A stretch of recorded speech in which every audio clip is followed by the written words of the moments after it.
Well, now that we're talking about quarterbacks that are old, Big Ben, Oh, jeez. is this his last season? I think that's honestly the biggest question on every Pittsburgh Steeler fan mind right now. Is like, Um, because every single quarterback in the AFC North, I'm pretty sure is like 23 or younger. that's true. Yeah, it's weird. So, and then if he does retire next year, who's going to Mason Rudolph? You know? Dwayne Haskins. So, I mean, I'm just Steelers trying to, Steelers fans like Mason Rudolph though. They really do. I mean, I He had guess. a, he had like a couple decent games when he was replacing Ben. But I mean, I like listen, guys. There was some points last season where it was just like, ugh, you know, people want to laugh at like Drew Brees' noodle arm when he was, had all these injuries and stuff. Like it's the same But thing with then on the flip side with of that, Ben. he was actually dotting people up. Like He there was was so many drops from the receivers that I noticed. he Like he was he actually, was so he was dotting people, but there was still it was still noodle arm dots. Like yeah, they were number one in pass attempts and completions, right? But they were 15th in pass yards. So it's just a bunch of dink and dunk. Now that could be because he didn't trust his receivers, but it could also be because he didn't trust his arm. You never know. yeah. I mean, I've seen a lot of Steelers games where it's. I mean, I remember the one game against the Ravens where he was throwing directly at Clark's face, and like he still got it completed. I'm just like, all right, this Yeah. guy still has it, and he's literally old as dirt. And it annoys me because that should have been a pick, whatever. But then there's other And games where he's having rookies break out. yeah. He had like obviously they were forced to pass the whole game, but like he did have guys like almost 600 passing yards in the Browns playoff game. Yeah, that's Like true. you don't just do that. Like it's not that's just something that you just wake up and do. Like your Well, team is down by 30 points and you're in a position where you have to pass, and not only that, but the other team knows you have to pass, and you still throw for all these yards and touchdowns. well, Like hold on. So let's just remember what happened in that game real quick. So the Browns went up like I'm pretty sure like 30. What was that score like in it the was first 28 quarter, to first zip, half?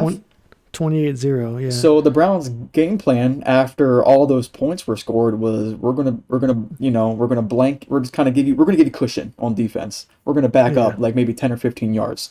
So obviously Big Ben is gonna make those easy completions and yeah. looks like he had a lot of yards and But touchdowns. if everything is underneath, though, you know, it wasn't like that. They was throwing some pretty decent Yeah, there amount were of some chunks good on him. pass. Yeah, sure. I'm just saying But it did like happen. Like they were giving cushion and he was hitting they them were, underneath quite a bit. they were, and because of that cushion they were giving them, they almost choked the game. They had a Yeah. 7 point lead at one Yeah. point. So it's And they just like let it happen. And there was like, well, big, when you gonna actually press yeah. a little bit? When you gonna come forward a little bit and actually play They defense? they let Big Ben get into a zone, and like at the end of the day, guys, like Big Ben is with this generation of guys, Brady, Rogers, Breeze, Manning, Yeah. whatever. Like he's in that top five of this era, and so you can't let him get into his own like that just because. And even at the beginning of the game, like you gotta look at the. We talk about the receivers. The two, I think he threw three picks in the first quarter. Two of them were tipped by his receiver, bro. Like it wasn't Yeah. even his fault. Yeah. He got screwed over by his receivers a lot It's true. last I season. The mean, Ravens if we're the talking Ravens about game, yeah, the COVID game. yeah. Oh my God, I've never seen worse wide receiver play in my entire life ever than I I saw in don't even that want to talk game where they about that almost game, lost. bro. Don't even want to Yeah. talk about that game. Like they almost lost to the Ravens practice squad because the receivers couldn't catch literally anything. It was And they were playing unbelievable. some dirty stuff. Like they held us down on hour one. We couldn't even get up to even call another play. I forgot. It was like right before half, and they held us down on the goal line. We couldn't even get up. I don't know. It was that pissed me off. They had to play a little. They had to play dirty. But no, if we're talking about the Browns game real quick, I just know Yeah. that Big Ben, like he can throw, and I guess I get the game plan was okay, the Browns are just going to keep scoring, so obviously the defense can be a little lax. But when the Steelers defense was kind of figuring it out, that kind of allowed Big Ben to kind of come back and It ended up being a game towards the end. But no, I get it. Big Ben isn't quite washed just yet. Yeah. So the question, I'm just saying, like, is this his last season though? Probably. Probably. I mean, from the draft class, This is who's his last left? contract. This is his Like, last he was contract drafted here. with Eli, I believe, and Drew. Yeah, there was Was a that the couple. draft There was. class? They were. I don't think they were all. They weren't all in the same year, but it was kind of around that that time frame. Yeah. So yeah. But I mean, no. Let's go to the receivers real quick. So, we were talking about the drops against the practice squad. Now, should we acknowledge the fact that this is obviously everything. This is everybody's favorite topic to talk about when it comes to the Steelers. But do they have ego problems? The TikTok, the dancing on the logos, just trying to set up. I mean, I get what they're. I've heard Juju talk about it on a level that I'm trying to understand where he's coming from. Where he's saying, I'm trying to make like a backup plan. Like I'm trying to, just in case football ends for me for some reason, I want to have a social media platform where I can also create a living. And I get that. I get where you're coming from like a human standpoint. I get it, but is that more important than what you're doing right now? No. No. I feel like you're putting way too much attention into this stuff. And I obviously, I've heard him talking about dancing on the logos as well, and he thinks it's just fun and games, and but people really get pissed off about that. We saw that point blank versus the Bengals. They took that to heart. And Oh yes. so Yes, they did. He almost died. So, is there a ego problem with the receivers, or is it more of a question about Mike Tomlin kind of losing the locker room and there's like a disciplinary problem? What is it? Could be the discipline. I just think that it was. I think they're out of that now. I think they got out of that real quick with their losing streak at the end of the season and getting knocked out by the Browns. I'm not sure we're going to see dancing on logos anymore. That was like a growing up experience for them, I think, because that's just unacceptable. You come out, dance on the Bengals, and then proceed to get shit on by Ryan Finley and the Bengals, bro. Like, golly. And then it just the downward slide continued. Yeah. They lost to Washington in that stretch. They lost to all these. They got 28-0 in the first quarter of the playoffs by the Browns, bro. Like, oh my God. The Browns is the Browns. Well, they 28-0 you in the first quarter, bro. Yeah, so, the Browns is the Browns, or they're just gonna get clapped anyway. Like it's not just the Browns. Claypool too. Like it's rubbing off on the rookie. The Browns is in the second round while you're on the couch. That's where they are. So it's like, yeah. Claypool's cool too. They're infecting his mind, man. Claypool's a nice guy. That's what I'm saying. Like, what is it? Like, I'm pretty sure Claypool didn't walk up into the Steelers locker room on day one and was just talking like this. Yeah, no. Definitely not. So, anyway, let's get away from the receivers. Let's talk about their running game. Najee Harris, is obviously... What were they ranked in running last year? Dead ass last in every single thing.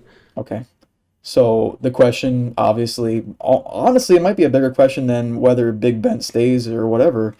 Will Najee Harris be, is he going to help the running game? I hope so. I mean, you got to say yes, right? Like, obviously, you spent your first-round pick on the guy, and then you are last. So, obviously, anything from last is an improvement. Yeah, they literally can't be worse, like, at all. Yeah. But then... Let's talk about, okay, so they got Najee Harris. Cool. That's great. But now we're thinking about missing pieces. Like, can he be good without Pouncey? Can he be good without Villanueva? And this is on both sides of the ball. It's not just offense. They lost offensive line pieces and they lost defensive pieces. You got Bud Dupree's gone, Mike Hilton gone, Steven Nelson's gone. So, where is this? What direction is this team headed? Sure, you spent your first round pick on Najee Harris to help out the running game, and Big Ben still apparently is doing his thing with the TikTok boys. But can, where are they going to land in this division is my question, I guess. Oh God, it's hard to say because this division is hard, man. Um, Or will they be competitive? Like, it's they'll be almost, competitive, yeah. But the problem is they have like the hardest schedule in the NFL. yeah. And that kind of leads into the next point. Like, was last season a fluke? They were, Yeah. what, I think, 12-0 at some point. I forgot the exact number until you guys lost to the Washington football team. I'll never forget that. But because I laughed for an entire day. But no, seriously though, like this year, you can kind of put all those haters to sleep. I think I could be wrong, but I'm pretty sure the Steelers have the hardest schedule coming into 2021. And I if think you're going to so. shut the haters up, this is going to be the year. And like I said, it's going to be hard to do that because you have all these off-season losses. And then, Big Ben's getting older. Najee Harris, cool, great. But, again, the offensive pieces are gone. Villanueva, Pouncey, and then you got it's so hard to rate this team because, like, they look good. Obviously, the record looked good last year. Yeah. I mean, like you said, the haters. Oh, you're only 11-0 because you played bums, and it's true. So, well, we don't know That's if what a it's good true. team's supposed to do, though. You're You're supposed to go supposed to 11 beat 0. bums. Exactly. So you can't. But now that you're not playing bums, they don't have that excuse anymore. So now you got a chance to really like if y'all are 11-0 this year, holy shit. You know what I mean? Like nobody can talk to you if you're 11-0 this season. Yeah. Yeah. I mean, I don't know. I just feel like the Steelers. I feel like if I'm thinking about the Steelers, right? Big Ben's getting older. You want to get him one more chip, one more ring before he's on his way out. So you kind of Yeah. want to load up this roster as much as possible, kind of like they did for Breeze, and kind of like almost say, screw the cap, we'll figure it out later. Let's get Bennett one more. But Hmm. it's almost like, okay, well, they're taking a lot of losses, and you know, it's almost like they're I don't know. I just this team confused me. Yeah, I it's weird. you know, They had a like, weird do they want it offseason. or not? They I had don't a know. very, very strange offseason.